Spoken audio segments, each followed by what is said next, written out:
Hi there guys, and welcome back to another monotype run on the Retrobrown channel. Today we are doing a ghost type only run, which, considering we've only got one evolution line to work with, this is going to be kind of difficult, but at the same time, you know what? Not as difficult as you'd think. Our rival for today is going to be Utilise, who is one of my more recent subscribers from the month of Retrobrown. Thank you for subscribing and I hope you enjoyed the video.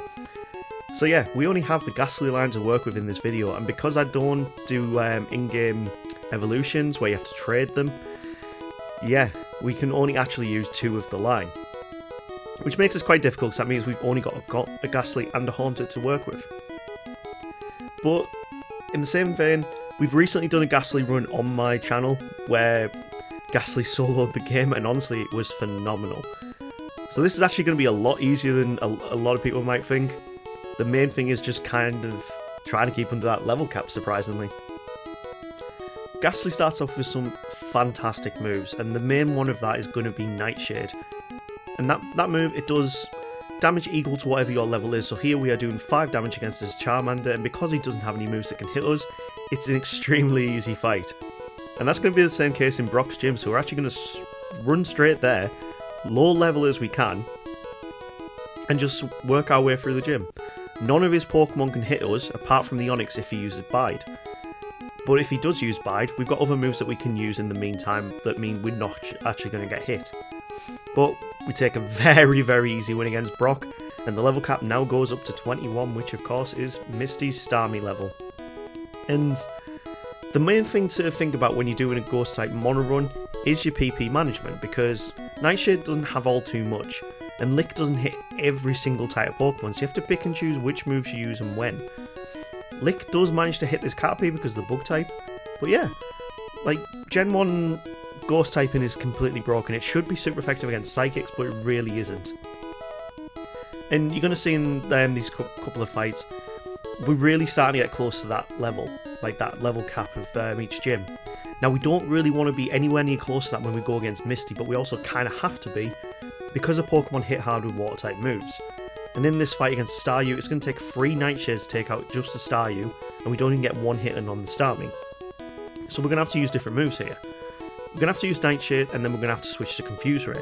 Gives us more chances to actually deal damage out, and for them not to hit us. So as soon as we've got them confused, we can use Nightshade, they'll hit themselves in the confusion, they'll use X-Defense as well, and that means we can actually take a win. That moves us on to the rival on Nugget Bridge. Now, the level cap has just moved up to level 24, and we're already at level 19. We get up levels pretty quickly as a Ghastly. So we really have to pick and choose which fights we're going in, and you're going to see in a minute why this level cap is going to be more of an issue than actually getting through these fights. So the rival on the bridge is extremely easy. We don't even take 1 bit of damage, and we go up to level 20. Now, we've got 4 levels to work with before we actually get to Surge, and we're already at level 23, just moving into Vermilion, which is really annoying, and it means we're actually going to have to change up our strategy a little bit. Now, I can only use Ghost type Pokemon to deal damage, but that doesn't mean that I can't switch out Pokemon so I don't earn as much experience, and that's the only way that we can do this fight under level 24.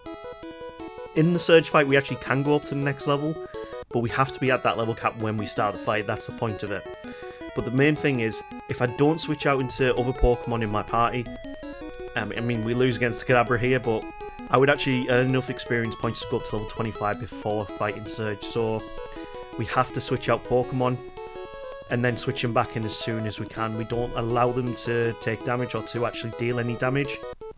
So we switch into our Spearow, and then we switch straight back into Casper. That way the experience is halved, and we don't take as much experience to get up to the levels. It's really annoying against the Pidgeotto, because of course it's going to use Sand Attack. When the Raticate comes in, we switch into Casper, and of course the Sand Attacks have now reset themselves, so our accuracy is back to full, and it actually makes the battle very, very easy. I mean, it's a cheap strategy in the sense, but we technically are still following the rules. We're not using any of the Pokemon in battle to actually deal damage, so switching in and out here is just on the cusp of like breaking my rules, but it's the only way we can get through this fight without going up to level 25 and having to start the whole run again and try and do it at a low level. So Surge is not going to be a problem whatsoever, really. As we saw in the Ghastly run, Ghastly does fantastic in the early game. Nightshade is just a brilliant move for the early game, especially when they don't have much HP. And now we go up to level 25, which means Pikachu will be a 2-shot, Raichu will be a 3-shot with Nightshade. Thankfully, he does go for Thundershock and Next Speed, meaning we take a first-time victory against Surge. And I actually, because I do so many solo runs, I was smashing B here to try and get through as quick as possible, so we didn't actually level up Ghastly to Haunter in this fight. We do it against the Rapping Trainer just on the east of Cerulean City. And one interesting thing about this fight that I never realised, even though Rap is a normal type move, you can Rap the opponent, and even though it's not going to deal damage, it still locks you in so you can't use your moves. And I found that really interesting. I mean, this is Gen 1 mechanics, of course, but I've never seen that happen before, and I didn't realise that actually could happen. And here we go, Haunters. Casper is now evolved into Haunter. We're very, very soon going to get our next Ghastly, which will only stay as a Ghastly like you saw in the previous Dragon Run, where we had 3 Dratinis, and I could only use one of each stage of the evolution, so I couldn't have 3 Dragonites. I had to have a Dratini, a Dragonette, and a Dragonite to be able to do it again. So, in the Exploding Hiker, of course, Self-Destruct cannot hit any of our Pokemon, and I'm very aware we're back again close to that level cap of 29, and I don't want to go over it because the next gym leader is going to be Erica. When we can finally get through that fight though, we go to Celadon Mart, we pick up a few different bits and bobs of items. We can't use Ice Beam in this run because the Ghastly line can't learn it. But we might as well get a few different moves. I don't even know if we can learn Tri-Attack, but we might as well get them and move on. Once we've got the Freshwater though, we can move into Saffron and we can go and get the TM29, which is Psychic. Perfect move, because it's so Psychic moves are so broken in Gen 1, and it's going to be the one move that we need to get past Erica. We're level 29 here again, we are at that level cap. And we just sweep her team completely. They don't really use the grass type attacks on us, they're mostly going to go for the normal type moves for some reason. I mean, it makes no sense to me, but we do also have the Ghost Poison type, and the Poison type is key to that, meaning they won't use their grass type moves because it's resisted. And they'll see... pretty much, it's a very easy fight. We don't take any damage until we get to the Vileplume.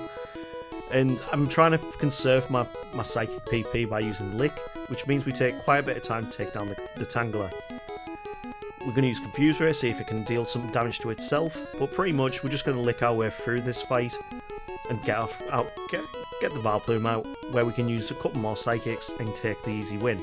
I'm going to try and set up Hypnosis, because Hypnosis Dream Eater is going to be a very good move for us to use in this run, but we don't get Dream Eater for another couple of levels, and we also get the TM for Mega Drain, which is perfect.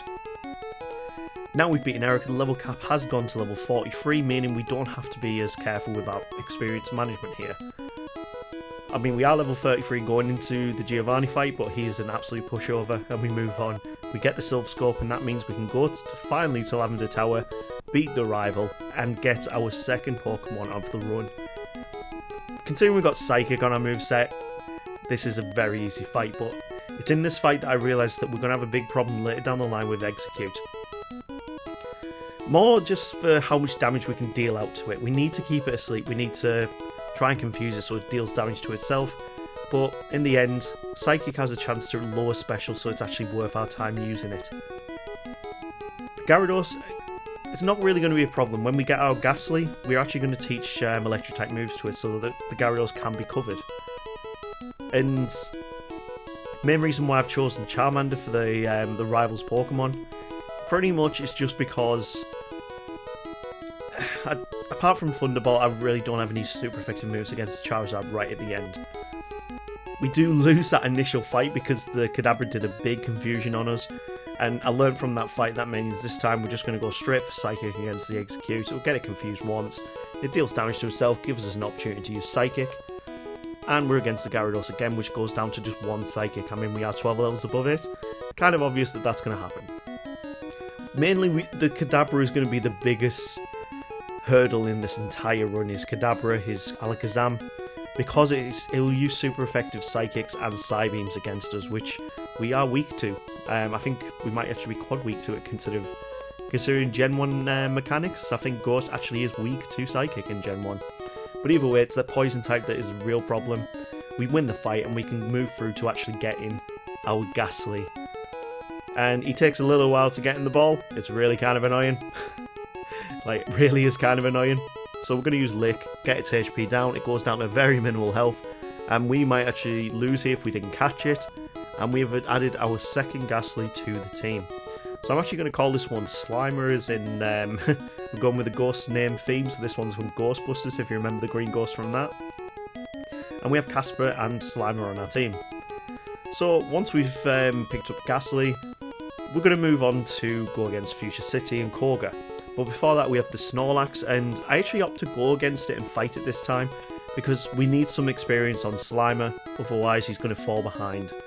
And because the Ghastly line is not very defensively good apart from its special, yeah, we actually need to figure out how we're going to start dealing out more and more damage. Because I can't put Psychic on both of their movesets, it does limit us to actually figure out which moves we want to use. Once we've moved through into the Cycle Path, we can go down to Koga and we can see how we do against his Pokemon, which is going to be a very easy matchup. I mean, I could go with Haunter, who has Psychic, but I actually opted to go with Slimer, who doesn't have any Psychic type moves. And even then, this is a very easy fight. We're only just gone on to level 30 with these Pokemon. His are in the late 30s, early 40s. And we're actually going to sweep his entire team with just this one Ghastly. None of his Pokemon can really do big damage on us apart from maybe using Sludge or Smog. And if they decide to use Self-Destruct, that's perfect for us. We're through to the final Weezing, and as long as we can get it to sleep, I feel like we've got a very good chance to win this. We can't be poisoned because we are a poison type ourselves. And in Gen 1, if you get hit by a poison type move and you are a poison type, you cannot be poisoned, so we don't have to worry about this in this run. But we beat Koga first time with just our level 30, we started off with level 29 Ghastly, and we can move on to Silphcore. Now, Silphcore rival is always notoriously really, really hard. Our Ghost Pokemon are very, very quick, which means even though we're at a low level, we can outspeed that Pidgeot. We're going to have problems against his Execute, so we're just going to use Nightshade to get our way through. Next up's the Gyarados, and this is the sole reason that I've taught Thunderbolt to Ghastly, is just because I wanted... It's the perfect move for a Gyarados because it's 4 times weak to electric type moves. We learned Stream Eater on our Ghastly, but then we get taken down by the Alakazam, and this is where you see the problems that we're going to have with this Alakazam. He near enough one-shots both our Pokemon, and on my Haunter I don't exactly have a special, like a super effective move, and we lose this attempt without dealing much damage. So yeah, we are going to have to get up a few more levels that brings us closer to that level cap, but not enough that it's going to be too much of an issue. So we're going to start with Haunter this time because I actually kind of want to keep Ghastly for the Alakazam. But it made no sense to keep it, so we've now got Dream Eater on our moveset and we can use that to recover our HP and keep it higher. Gyarados comes out, we're going to use Hypnosis, and then we're going to use Thunderbolt, take it down in 1. Now we need to hit Hypnosis here or we lose. Confusion was the best play it could have done there. It didn't deal enough damage out and we can start chipping away at this Alakazam, meaning we've actually got a chance to win here. Thunderbolt does more damage than Dream Eater because it's not resisted, and because of the sleep we actually managed to get through to the Charizard. It does an Ember, 2 Embers, and we managed to not get it asleep, so I opt to get a little bit of Thunderbolt damage in, but we don't outspeed it. Haunter does outspeed though, meaning we can now get our Psychics in and take the win. So it's not too difficult, but with a Ghastly and a Haunter, both under-leveled at this point in the game, we're still doing really, really well. This is probably... I'm actually going to say it. Out of all the Monotype runs I've done so far, this is strangely the easiest one I've done so far. Like, genuinely the easiest one. The Rock-type run was tedious. The Grass-type run, even more tedious because there's not many things weak to Grass. The Bug-type run was very, very fun. I had a lot of fun with the Bug-type run. And the Dragon-type run, that was probably the second most tedious, I would say. The Ghost-type run, I was worried about how I'd actually go about this, but genuinely this one's actually been the easiest so far. So, Sabrina is our biggest task so far. She's got 4 Psychic-type Pokemon, all using powerful Psychic type moves. So if we lose that Haunter, we pretty much lose the fight. We need to get them asleep as soon as possible, and then we need to deal out as much damage as we can. So at this stage, Casper doesn't have Dream Eater, meaning he can't recover any HP. Our Ghastly is the one with more move variety, and at now level 38 we can get rid of Lick and we can learn Dream Eater. Now we need to get through this Mr. Mime without losing any HP, but unfortunately we do lose. We switch into Slimer, we hit the sleep, meaning Thunderbolts can now work its way through Mr. Mime. Venomoth is next, and as long as we get it to sleep, super effective Dream Eater will get us the win in 2 hits. That just leaves the Alakazam. Now this is scary. If it hits any of its Psychic type moves, we're going to lose, so we need to get that sleep off there, and then we can chip away at it with Thunderbolt. And there is our win. Ghastly did better than Haunter in this fight, but that's just down to the move variation that we have. So once we've beaten Sabrina, we can move on to Cinnabar Island, pick up all of these items in the Burnt Mansion, and we can go against Blaine. Now Blaine's not going to be an issue really. It's not like he's got anything super effective against us, and his Growlithe has got agility, meaning he's only going to use agility on us. So we can get his Pokemon to sleep, we can use Dream Eater to get our HP back, and this is going to be a very easy fight for us. The worst thing is going to be that Rapidash and the Arcanine, because, well, even the Ponyta is a bit annoying because it does have Fire Spin, but we outspeed, meaning we can get our HP back. Rapidash, Fire Spin is probably its best move, but we get it to sleep early. You can use Psychic, get the special drops, and then Dream Eater does bigger damage.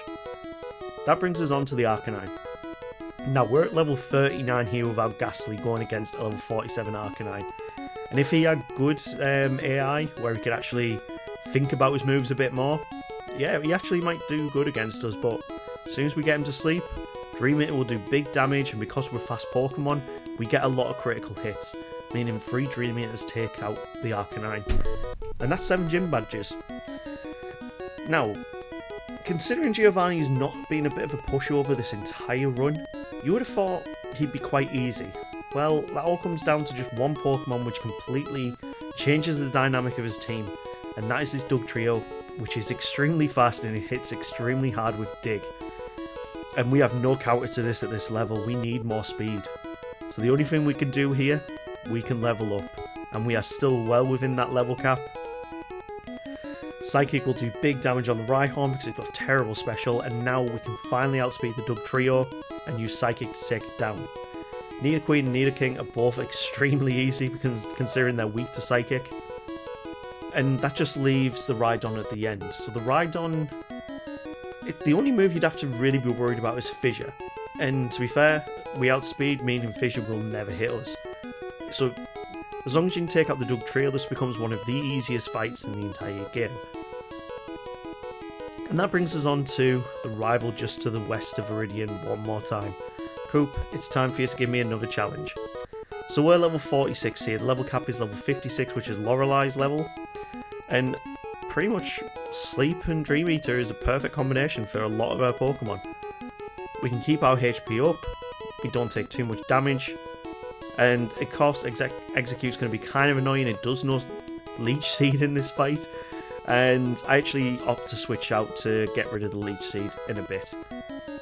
Execute is really annoying, and it's arguably a lot better than the Executor in the final fight, because it's got a lot more move variation. Solar Beam does a lot of damage, but we get it to sleep, we can get our HP back with Dream Eater. This is why I wanted Dream Eater. And as long as we can keep it asleep, we're pretty Gucci.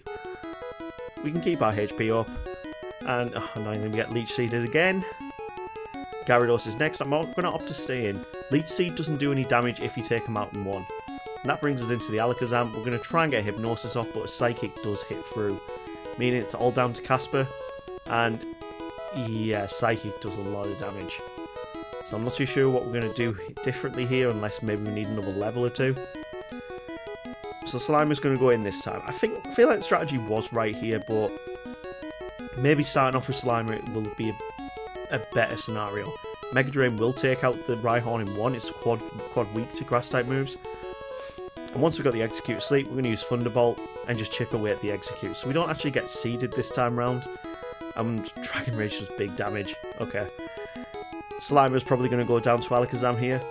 Although he does go for Reflect and then goes for Psychic. Okay, yeah, it's looking the same as the last fight. I actually... I messed up when I used Confuse Ray there, but then he hits himself with Confusion, we get him to sleep, and we start using Dream Eater to get back our HP. But again, we lose at level 48, so what are we doing differently here? Well, again, not much differently. We Confuse Ray the Pidgeot, it's actually got no moves that can hit us, so there's really no point putting it to sleep.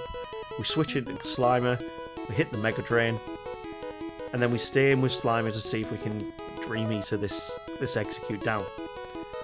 So Thunderbolt probably is doing around about as much as Dream Eater because Execute resists Psychic type moves. Thunderbolt's a one-shot on Gyarados. Now if Alakazam goes for Reflect, it goes for Reflect, we get it to sleep. Okay, so we can start chipping away with Thunderbolt now. This is what we need. That's the look that we need to get past the Alakazam. It's the first time that we've seen the Charizard any of these attempts. But one Flamethrower does massive damage and takes him down. We hit the sleep, we hit Dream Eater, and two more Psychics take the win. And we're still under level 50 here. So this is, yeah, really, really good. Now Lorelei is actually not going to be as much of a problem as in other fights. It's going to be worth our time to either start with Casper because it's got Thunderbolt, but I'm going to start with Slimer because it's got Thunderbolt, sorry. And the Dugong will only use Rest because it's a Psychic type move and we're weak to Psychic, meaning we get a very easy win against the Dugong. If we can get this Cloyster asleep, we can then use Dream Eater to get our HP back. So not really any Pokemon in this fight are too much of an issue apart from the Slowbro. As long as we can get it to sleep, we can Mega Drain or we can Thunderbolt to take it down because it's weak to both. Now I opt for Thunderbolt because it's more powerful and it takes 2 Thunderbolts to take it down. Level 48 now.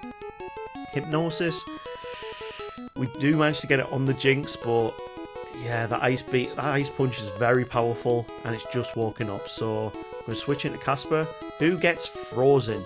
This fight is done. We've lost. There's no way that Slimer is going to beat both of these Pokemon. Yeah, doesn't even outspeed. That's annoying. So Lorelei actually does get a first time win against us. So let's try this again.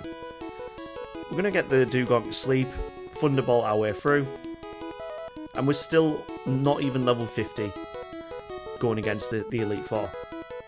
We outspeed most things as well, which is really good.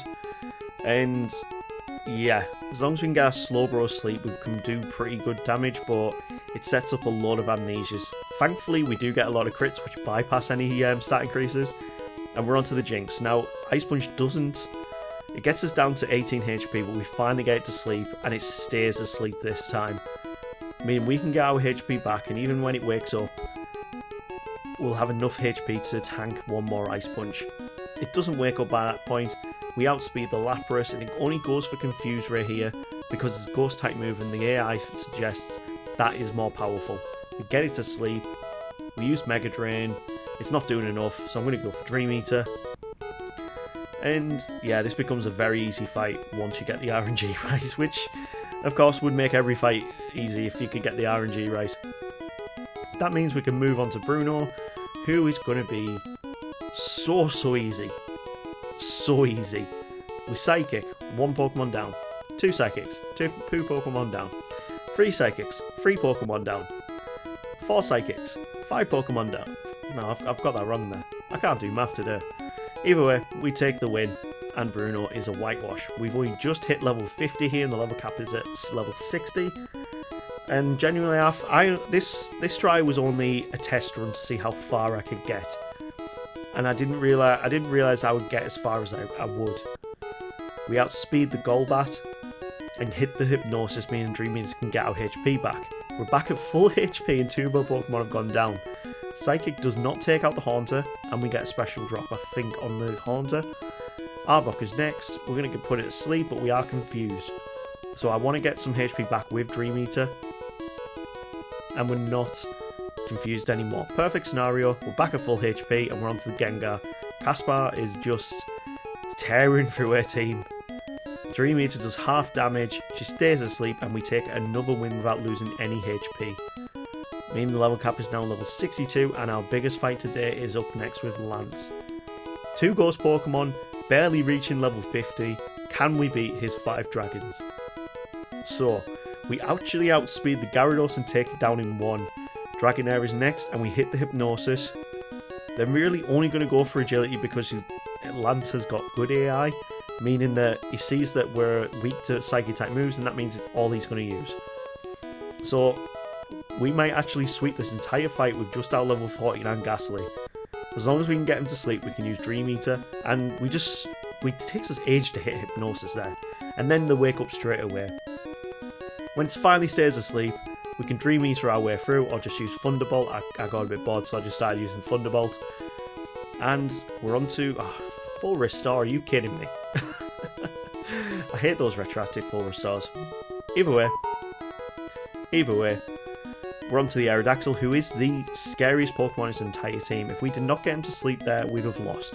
And that leaves Dragonite, and we are going to take a first time win with just a level 49 Ghastly, which is crazy. Absolutely crazy that we beat Lance with a Pokemon under level 50. That's crazy. That brings us on to the champion, and this is going to hurt. Considering that he has a very powerful Alakazam, we need to really plan our offensive here. So we need to keep our HP high. Dream Eater is perfect for that, and also keeping them asleep. It puts in a good position. So we're on to the Alakazam now, which comes out very early in the fight, and he goes for Reflect to start off with, meaning we can Thunderbolt our way through this fight. And as long as that Alakazam stays to sleep, which it doesn't, it goes for Psybeam, and there goes Ghastly. That's not a good position to be in, and then Psychic one-shots us as well. This fight pretty much hangs on the hinges that Alakazam just gets put to sleep. We get the paralysis on the Pidgeot this time round, and we need it to go. Psybeam doesn't KO us, and then he goes for Reflect. Okay, we can get our HP back with Dream Eater now, but I feel like if we can use Thunderbolt and get this Pokemon down quicker, we're in. Oh my god, we got the paralysis, meaning we outsped. If we get this Pokemon to sleep, I know Mega Drain is still a great move to use here. So now we can get it to sleep. We can use Mega Drain. We're nearly back a hit, full HP with just our Ghastly, and we're onto the Executor. Let's put it to sleep. Let's Thunderbolt our way through, or Dream Eater a little bit to get our HP back. Thunderbolt's doing just about as much damage, so I'm hoping for some critical hits here. It stays asleep a very long time in this fight, and then finally wakes up, and then puts us to sleep. But we wake up straight away, meaning we can just start chipping away at it with any other moves that we have. I'm kind of expecting he's going to use a Retroactive Potion at this point. But yeah, as long as we wake up, we can get that Pokemon to sleep. We've got a good chance to actually deal some good damage out them. This is what I mean by the Executor was going to be tedious. It only has Hypnosis, Stomp, and Barrage. The Hypnosis is the annoying one, and the fact that it's a Grass Psychic type doesn't help our situation. We've got no moves which can do any super effective damage to it. We use all out Mega Drain PP up just to keep chipping away at it. Executor can't do any damage to us, which is really good. We get it back to sleep, and come on, we need a critical hit here. Come on, stay asleep please. Dream Eater does more damage, and there's the full restore. Okay, that's what I was waiting for. Meaning we got to start this whole rigmarole right again. Might just be worth me going into Haunter here and just getting the special drops with Psychic. Maybe. At least let's wake back up before we do this. Yeah. Let's go into Caspar, and we get put to sleep straight away. It's funny. Anyway, once we can finally wake up, we can get him to sleep, and we can start using Psychic ourselves, hoping for those special drops, meaning all of our hits do a lot more damage. We get the special drop on the first. We get 2 special drops. We get 3 special drops. And then we get a critical hit, meaning, there we go. We finally take it down, and lights up his Gyarados. Now, I should have really switched into Ghastly here, but either way, he's only really going to go for Dragon Rage, or he's going to go for Hydro Pump. He luckily goes for Dragon Rage, which is the best move he could have gone for. And we can just Dream Eater and get our HP back before using Psychic to take it down after it hits itself with Confusion. We're level 52 here against Charizard. Now, thankfully, it did not go for Fire Blast. If it had gone for Fire Blast, we would have been in real trouble. just like there, and we're on 3 HP. That's very close. I'm going to use Dream Eater and... Actually, you know what? I'm going to Confuse Ray just for when it wakes back up. If it wakes back up and then hits itself, that's perfect. But we don't need to worry about it because 3 Dream Eaters take the win. And our 2 Ghosts have done the game a lot quicker than any of our other monotype runs. Like, pretty much in half the time of any of our other runs, these 2 Ghost-type Pokemon have managed to beat the game. And I'm so happy at this one. It's annoying that I don't have a way to trade Pokemon to get the evolution for Gengar, but you know what? We didn't need it. These 2 Pokemon fantastically have beaten the game. And that was fun. I genuinely would recommend this type of monotype run in Gen 1. You're just going to have to use Game Shark to start off with a Ghastly. And yeah, a very good end time. That kind of gets rid of some of the harder types that we could do monotype runs with. So let's 7 spin the levels wheel lower again does not one-shot and see what we Dewgong. have next time. It does, however, one-shot So next time we have... I forgot to go Flying get type. Mimic, which could help versus Slowbro. Okay, there's a lot of variation or we actually can do, versus and I'm going Jinx to and stay away Lapras. from We Legendaries do knock it while out. I do Here's that. Jinx. So that should be a I'm fun gonna go one. for... If you got to this point, please like, subscribe, share, all that jazz. You legends. And we will see you next week with another solo run. Take care.